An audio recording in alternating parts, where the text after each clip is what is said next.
안녕하세요. 오늘은 지금 딱 보이는 이 책, 우리 본성의 선한 천사, 스티븐 핑거의 책을 가지고 이야기를 해보려고 합니다. 이 책은 1408쪽으로 두께의 압박이 진짜 엄청 어마무시한 벽돌책이라서 제가 이걸 어떻게 알게 됐냐면요. 처음에는 서점에 갔다가 두께에 놀라서 한번 살펴보게 됐거든요. 생각보다 되게 재밌을 것 같은 거예요. 그래서 읽게 되었고요. 저는 좀 잔인한 인간이기 때문에 다 같이 읽고 대화하면 어떨까 해서 제 모임에서 이 책을 지정해서 같이 읽었습니다. 이 책은 두꺼워가지고 나눈 이야기가 상당히 방대해요. 그때 나누었던 얘기들이 저한테 정말 오래 남았고요. 책 내용도 좀 인생에 많이 적용해 볼 수도 있고 많은 부분을 되게 차지하고 있는 책이라고 생각이 들었어요. 특히나 남성과 여성의 사회적 차이는 어디서 오는지 뭐 이런 것들을 좀 많이 이해할 수 있게 된 책입니다.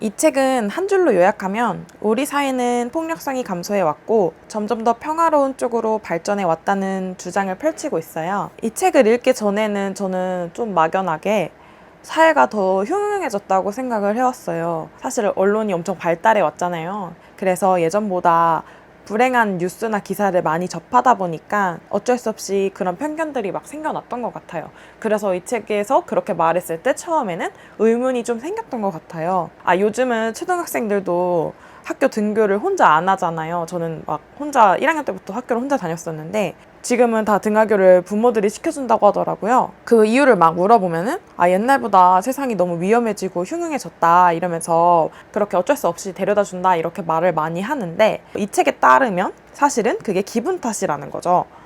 예전보다 CCTV도 많아지고 과학의 발달로 살인이나 이런 것들에 대한 검거율도 월등히 높아졌어요. 그래서 세상은 생각보다 위험하지 않은데 어찌 보면 그런 뉴스들을 훨씬 더 많이 접할 기회가 있다 보니 그런 편견들이 좀 우리 사회에 만연해 있는 것 같더라고요. 그런 편견들을 깨트릴 수 있는 책이다 라고 생각했습니다. 그런 것들을 여러 가지 지표, 사회적 지표들을 막 보여주면서 스티븐 핑거가 주장을 펼치고 있어요.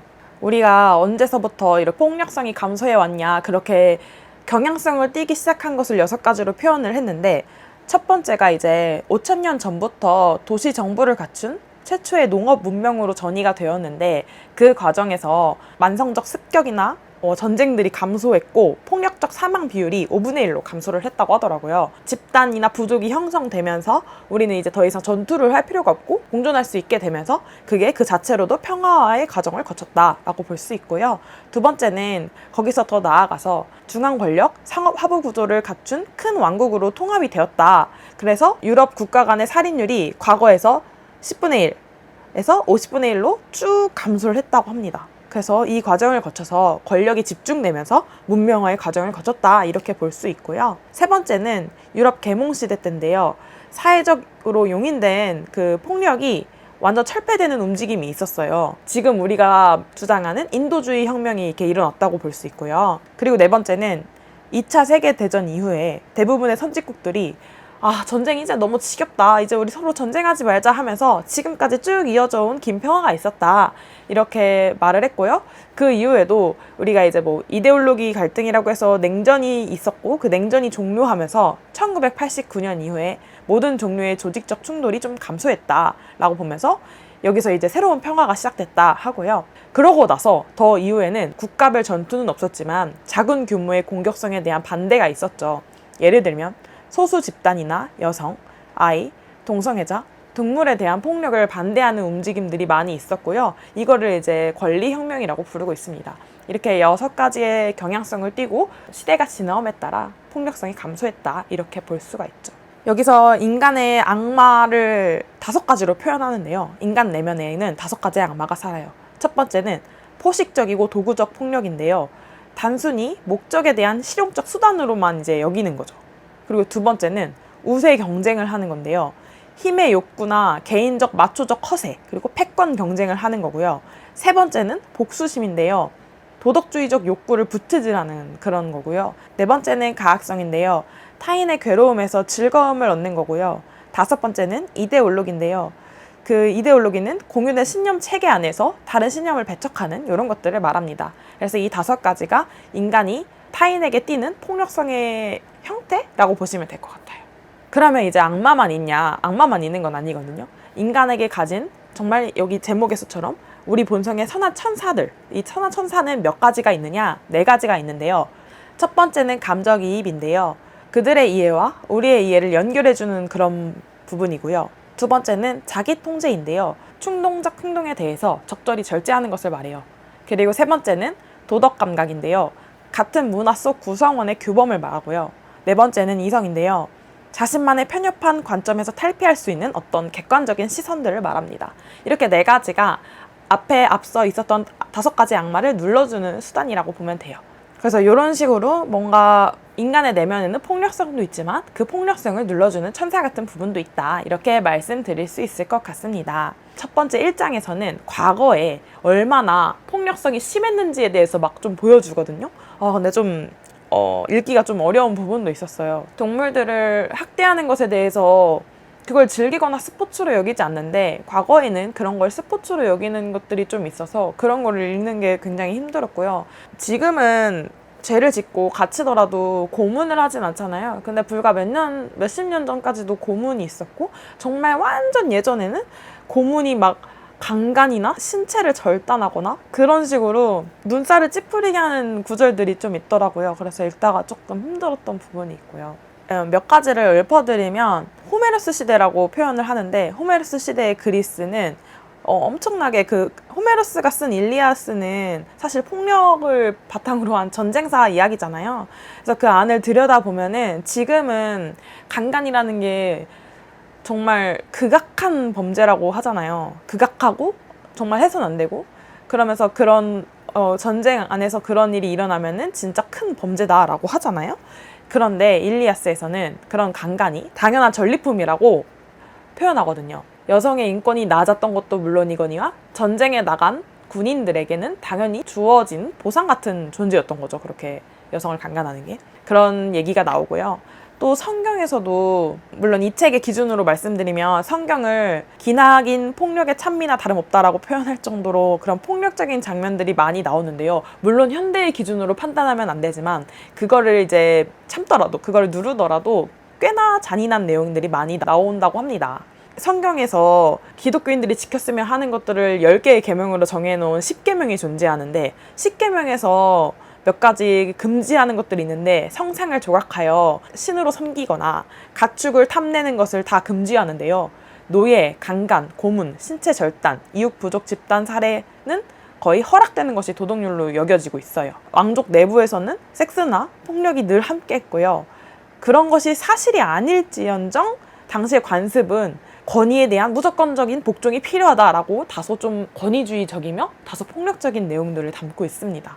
이런 식으로 과거에 얼마나 폭력성이 심각했는지를 잘 묘사해 주면서 제가 과거의 폭력성에 대해서 생각해 본 적이 없는데 정말 처절하게 인지를 할 수 있었습니다. 사실 책이 매우 길기 때문에 제가 이 책을 요약해서 표현하는 거는 좀 의미는 없는 내용이긴 해요. 한 줄 표현이 아주 정확하죠. 우리는 지금 굉장히 평화로운 시대에 살고 있고 폭력성이 많이 감소한 시대에 살고 있다. 이렇게 생각하시면 되고요. 그것에 대해서 이 안에서 여러 가지 근거가 나오는데 그 근거를 바탕으로 제가 어떠한 생각을 했는지 어떠한 대화를 나눴는지에 대해서 말씀드리려고 합니다. 이 책을 읽으면서 과거에 있었던 폭력이 지금의 폭력보다 훨씬 잔인하다는 것을 완벽하게 이해를 했어요. 그래서 지금이 훨씬 평화로운 시대라는 것도 완벽하게 받아들였어요. 근데 정말 폭력성은 정말 감소한 걸까요? 아니면 그냥 꿍꿍 우리 속에 누르고 그냥 숨긴 채 살고 있는 걸까요? 이런 생각을 좀 했는데요. 폭력이 감소되어 왔다는 건 정확하게 팩트잖아요. 그런데 권력의 정점에 있는 사람들은 아직까지 그 폭력성을 유지하고 있다는 것도 저는 부인할 수 없다고 생각을 해요. 과거에는 폭력성이 전쟁이나 전투, 강간 이런 것도 분명 있지만 그런 식으로 여러 가지 분야로 폭력성이 분산이 되어 왔다면 섹스나 성행위, 성폭행, 성희롱 등 이런 것들로 많이 잔재되어 있다라고 생각을 하게 되더라고요. 같은 권력을 가진 사람들끼리의 폭력성은 많이 사라졌지만 우위에 있는 권력자가 그 아래에 있는 사람에게 폭언과 폭력을 일삼는 건 여전히 유지되어 있고요. 연예계 지망생이나 무명 배우들이 그 위에 PD나 그 위에 뭐 다른 권력자들에 의해서 당하는 폭력이나 폭언, 폭행 등이 여전히 유지되어 있기 때문이죠.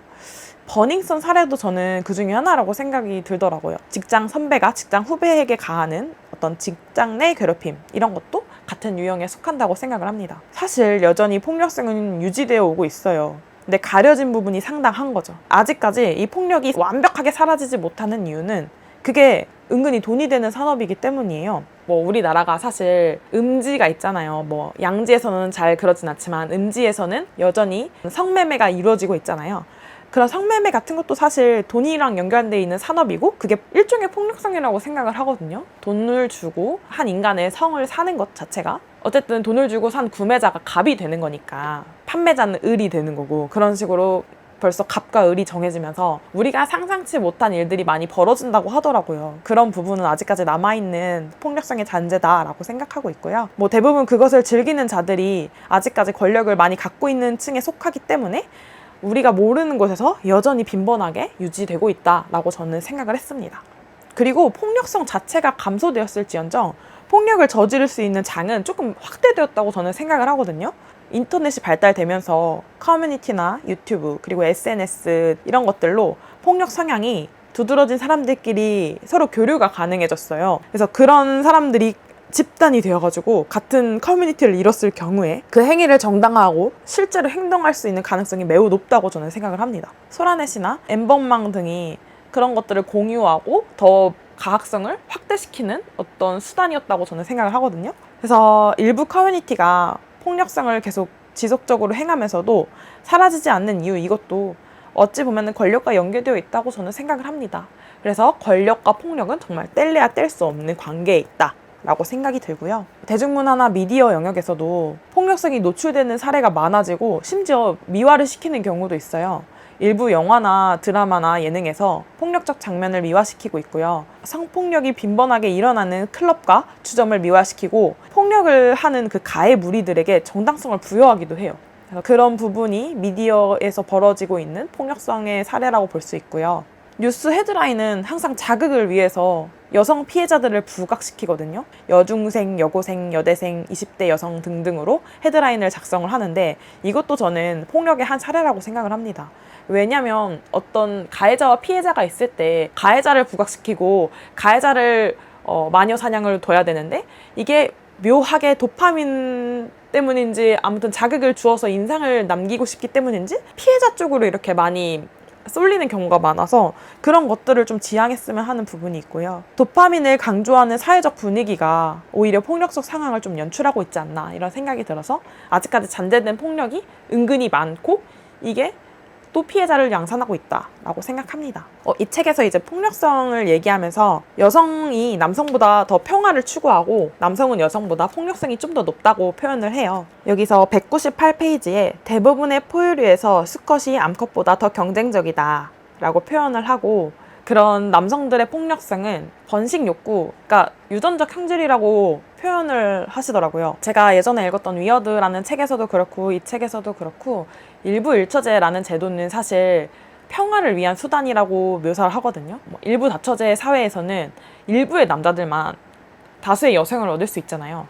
다시 말하면 매력적이거나 돈이 많거나 경쟁력이 있거나 잘 싸우거나 이런 뭔가 좀 더 뚜렷하게 뛰어난 남성들이 여자들을 많이 차지하기 때문에 그 밖에 이제 고립된 남성들, 도태된 남성들은 폭력적으로 그거를 해결한다고 하거든요. 남성들이 사실 집안에서 지금은 좀 덜한데 예전에는 그 구타를 하는 아버님들이 많았잖아요. 그런 경우도 그런 폭력성을 여성이 감당을 하고 있었던 거예요.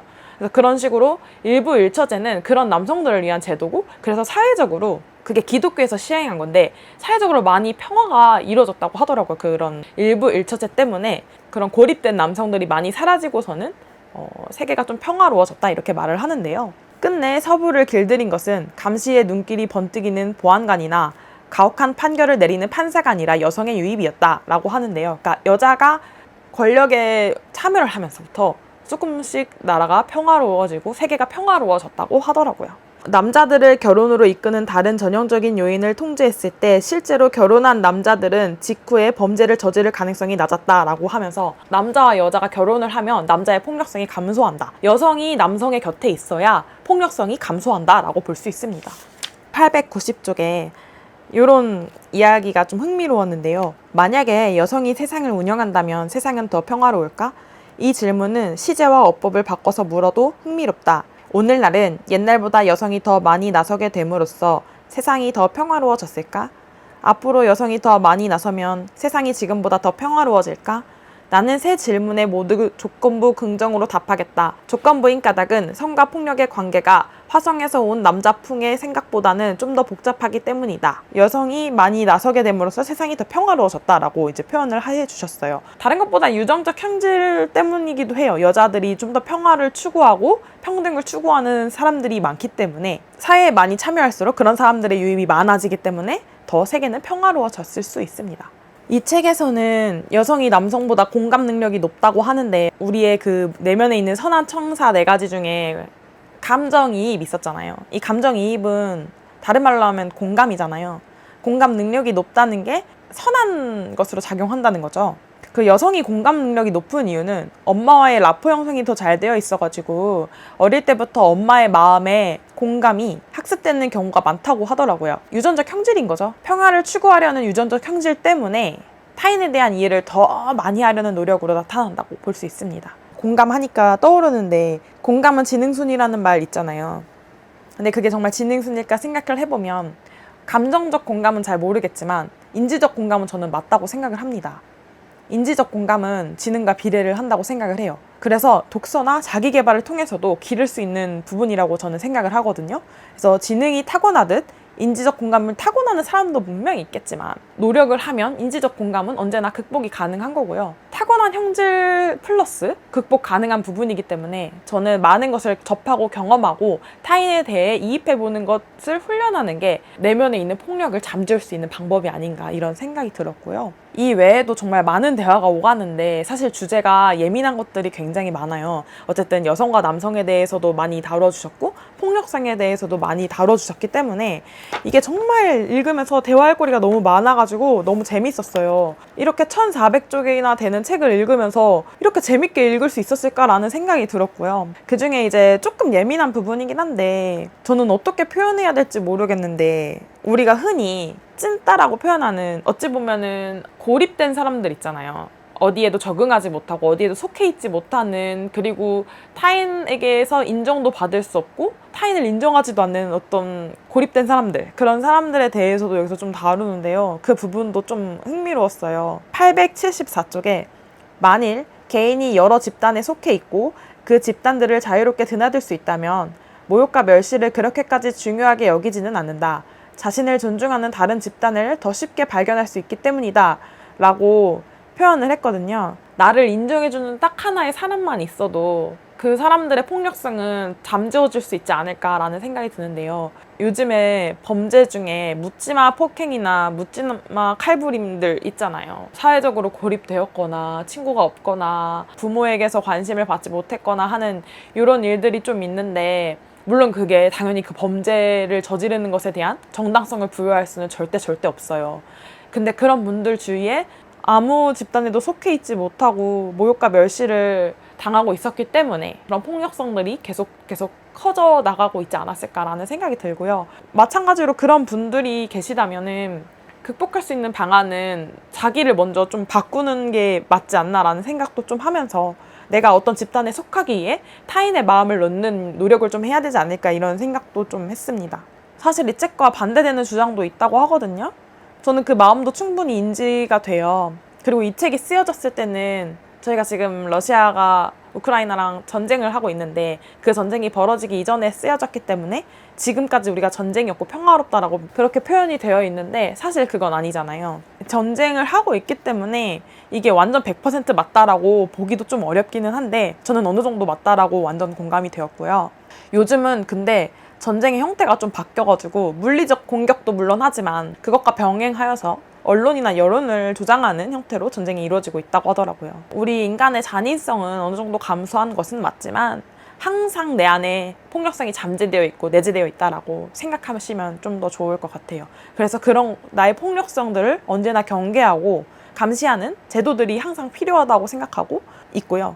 그래서 제도 차원에서 당연히 이런 폭력성을 감소할 수 있는 방안을 마련해야 하고 서로가 서로를 감시하는 형태로 작용이 될 거라고 보고요. 이 책은 정말 저는 흥미롭게 읽어가지고 얘기를 나눌 수 있는 게 너무너무 많아서 읽고 대화를 나누면 진짜 재밌고 시간 가는 줄 모르는 책이어서 추천을 드렸고요. 읽기 물론 너무너무 빡센데 언젠가 한번 읽어볼 만한 벽돌책 중에 하나에 꼭 넣고 싶다라는 생각이 들어서 추천을 드리게 됐습니다.